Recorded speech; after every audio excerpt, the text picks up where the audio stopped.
Congratulations on you. Shout out on set.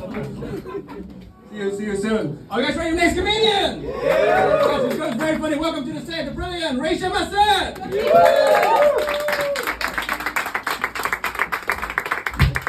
Hello, how are we tonight? I don't really care that much.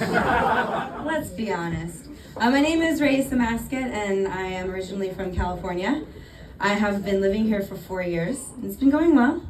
Recently, one of my Irish friends told me that I look like an Instagram model who sells cheese made from her own breast milk. I mean, they do say happy cows come from California. But living here for 4 years, there have been a few things that I've learned. First, Amazon will never do same-day delivery here, and I've come to terms. Along with that, I will have no idea where my taxes go. And when an Irish person says to you, "Ah, sure, love, it'll be grand," it won't be grand. You're fucked. But I am used to mixed messages, as I'm the middle child in my family. Do we have any middle children out here? Wow. So you guys are stable. Fun. This is going to be a fun set for me. Well, I was on the phone with my mom the other day, and she was talking to me about her will. And she was like, "Oh, Raisa, it's so great. I know with your brother, I can rely on him for finances. I know with your sister, I can rely on her for medical advice. And you, honey, can make me laugh." Well, Mom, your eulogy is going to be fucking hilarious. But 2024 has been the year of wellness so far. I did 2 weeks of dry January. Thank you. I'm better than all of you. So I recently started going to acupuncture. Has anyone gone to acupuncture? Yeah. Yeah? One person. Perfect. Well, the thing about acupuncture is that I went in going to deal with maybe some sinus issues, upper back, digestive issues. But my acupuncturist, she is a pricky little one. And now we're dealing with whether or not my mom gave me body image issues, if I have been neglecting my inner child for the past 5 years, and my relationship to a patriarchal society. And the thing about it is that I also have my other therapist that I'm going to, and I can't quit on him because he's put so much work in. So now I'm going to so much therapy that I don't even know if it's working because I'm not even in the real world to see if it's taking any effect. But I digress. I am from a medical family though, so I am comfortable to medical situations. My dad's a doctor, my mom's a nurse, my sister is in medical school, and I tell jokes. And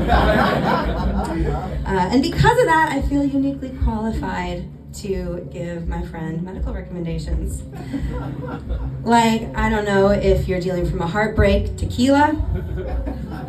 If you're trying to lose 5 pounds, food poisoning really does the trick. And if you are going to, sorry for a second, the last thing that I tell them, and this is, get ready, this is a big one, is if you try really hard, your IUD can double as a condom. Yeah. So I'm an auntie to some friends. But the one thing that medical advice can't help me with is my issue with being late. Do we have any late people here? Yeah? Perfect. So your friends hate you just as much as they hate me. And the thing about being late is I actually see it as being optimistic. Because when I look at Google Maps and I see 30 minutes, I interpret that as a 15-minute walk. And some of you do the same. But the issue with that is that means that my arch nemesis in today's society are slow walkers. And there are a few different types of slow walkers that we come across. First, there's the old person. And that's tough. It's tough because you're supposed to be kind to them, but they're really going slow, and it's not their fault because they're old. So you're walking around them and you're like, oh God, and then you're like, wait, am I gonna get that old or am I fucked already? And And then you come to the next. It's the moms with the prams, aw. And you're kind of like, oh, still good because they are a procreating society, they're our future, but they're still making me fucking late. So you kind of walk around them, and then I look and I'm like, oh my gosh, should I have kids? I'm 32, do I even have time? And then we get to the worst slow walker. And some of you are guilty, and I hate you already. The one on their phone. And they're zigzagging down the path. And then I'm zigzagging the other way. And as I'm trying to zag around them, I'm wondering how the hell they've been alive for this long with absolutely no self-awareness. And then I'm walking by an alley, and someone walks next to me, which is the worst because now we're the same pace. And I have to figure out if I'm going to go backwards or look like a lunatic and rush quickly forward to get out of their way. And I realize that that is the only thing that I can commit to in life. So then I get to acupuncture, out of breath, and I deal with my commitment issues that day. But I actually have been in a relationship for a while with my Apple Watch. I mean, who needs a boyfriend when Siri's telling you what to do?